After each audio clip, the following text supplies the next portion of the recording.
Dengan anggaran sebesar itu, setiap murid di Jakarta Barat akan mendapatkan 2 kilogram lem Aibon setiap bulannya. Tentu saja anak-anak sekolah senang jika anggaran itu terrealisasi. Murid-murid yang hendak PDKT dengan gebetannya tidak perlu repot-repot menggunakan strategi pendekatan. Cukup dioleskan lem, gebetan langsung nempel. Namun, bila nanti mereka putus, mantannya harus diolesi minyak kayu putih agar tidak berkerak. Jika saja Ahok masih menjadi gubernur Jakarta, kemungkinan besar di kertas anggaran itu akan ada sebuah tulisan besar. Bunyinya, "Nenek lu ngelem Aibon."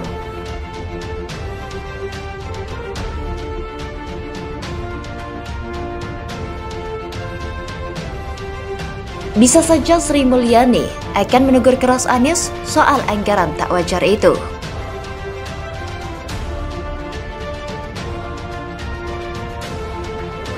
Di level itu banyak yang kemudian ada beberapa yang mengerjakan dengan teledor itu ya pokoknya asal ada dulu, toh nanti diverifikasi, nanti dibahas. Di ujung nggak akan begitu, tapi yang penting anggarannya sudah 100 juta itu terpenuhi. Nah, cara-cara seperti ini berlangsung tiap tahun. Jadi saya cek, karena itu tiap tahun selalu muncul angka yang aneh-aneh. Angka Aibon 82 miliar itu yang ada di dalam sistem e-budgeting. Itu betul, Pak. Itu betul. Jumlah itu yang diinput oleh teman-teman suku dinas, yang dalam hal ini yang melakukan input adalah Kepala Subbag TU suku dinas, Pak. Yang jumlahnya dihitung berdasarkan jumlah siswa tadi. Tetapi ini adalah anggaran sementara yang disusun oleh suku dinas, karena pada saat itu usulan kebutuhan real di masing-masing sekolah masih dalam proses penyusunan di masing-masing sekolah. Harapannya dalam proses pembahasan selanjutnya, anggaran sementara tadi akan kita sesuaikan dengan anggaran real kebutuhan dari masing-masing sekolah, Pak.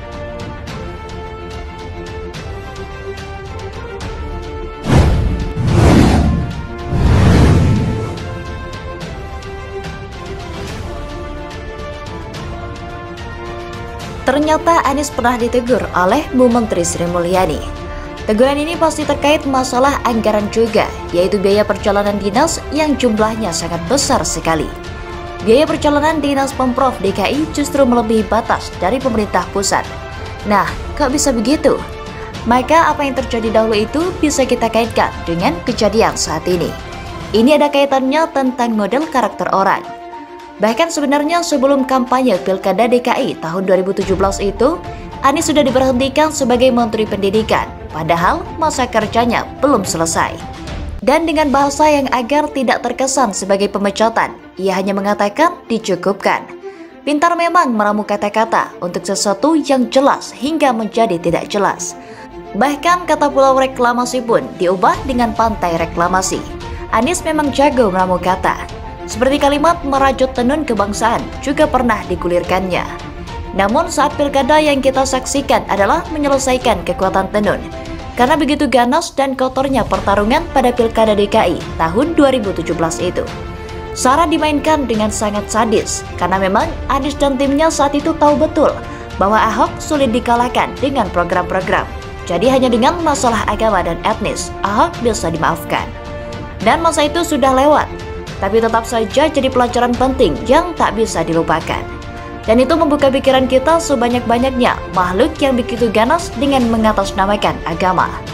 Pilkada DKI 2017 adalah gerbang penurunan kekuatan para kadrun dan elit politisnya.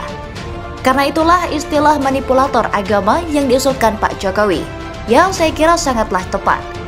Latar belakang Anies Baswedan sampai dia menjadi gubernur perlu dianalisis. Saya kira Jokowi memecat menteri itu bukannya karena tanpa sebab, dan bukan juga karena Jokowi ingin dia menjadi gubernur. Seperti ilmu yang cocok lagi para pengamat dadakan. Kemungkinan besarnya adalah Anies punya kesalahan, dan sempat mendengar memang kabar tentang masalah anggaran pameran buku di luar negeri itu. Apakah memang keahlian Anies selain pandai merangkai kata, juga merangkai akal jadi mekar mengembang? Untuk biaya perjalanan dinas Pemprov DKI saja, yang ditegur oleh Bu Sri Mulyani tahun 2017 lalu, Terlihat jelas selisihnya dengan pusat hampir 3 kali lipat. Kalau di pusat hanya 480.000 per orang dan setiap harinya. Sedangkan Anies menganggarkan 1,5 juta per orang setiap harinya. Jadi kalau jumlah orangnya banyak, kan bisa bengkak tuh biayanya. Apalagi kalau kualitas kerjanya tidak maksimal atau tidak becus, ya negara rugi dong dan buntutnya rakyat yang dikhianati. Duit rakyat dihambur-hamburkan begitu saja, mencengkelkan memang. Dari teguran ini dan apa yang terjadi saat ini, bisa lebih menguatkan apa dan bagaimana Anies dalam memimpin Jakarta. Jadi kalau ramai-ramai masalah anggaran lem Aibon dan anggaran-anggaran lainnya itu, sepertinya tidak perlu heran, tapi cukup harus segera melakukan tindakan agar tidak terulang lagi. Mungkin menemukan gelang yang tidak wajar dan aneh ini adalah kondisi mencapai puncak dari kebobrokan itu. Pasalnya dengan teknologi e-budgeting yang begitu canggih, menjadi penghalang bagi para maling anggaran untuk beraksi seperti di zaman-zaman sebelum Jokowi Ahok. Para maling ini memang sangat tidak menyukai Ahok, tapi Ahok sudah membuat sistem agar malingnya kewalahan atau malah ketahuan. Jadi sudah bisa dideteksi secara jelas sebenarnya, tinggal diperiksa dengan lebih teliti dan detail, pasti akan ketemu. Dan bagaimanapun, kalau ada kejadian seperti ini, ada dua dugaan yang bisa muncul. Yang pertama, pimpinannya ikut terlibat, dan yang kedua, pimpinannya tidak terlalu berkualitas dalam mengurus anak buahnya. Artinya kapabilitasnya sebagai pemimpin masih hanya mengandalkan kata-kata, bukan kerja cerdas, dan itu bisa kecolongan. Namun gubernur sudah dibantu oleh 70 personel yang bernama TGUPP, dan biaya atau anggaran untuk mereka juga tidak sedikit loh, dan keputusan mereka adalah orang-orang terdidik. Dan juga ketika meminta kenaikan gaji karena belum ada wakil, apakah ini indikasi bahwa pikirannya tentang duit dan duit saja? Karena itu kenapa anggaran bisa tidak wajar begitu? Masih banyak pertanyaan dan analisa demi analisa untuk menjawab semua ini. Jangan-jangan memang semua ini dilakukan demi mengumpulkan logistik menuju Pilpres 2024. Ya, namanya politik untuk mencapai kekuasaan, segala cara bisa dilakukan. Dan sayangnya rakyat hanya butuh suaranya saja, tapi memperbaiki kehidupan mereka malah masa bodoh.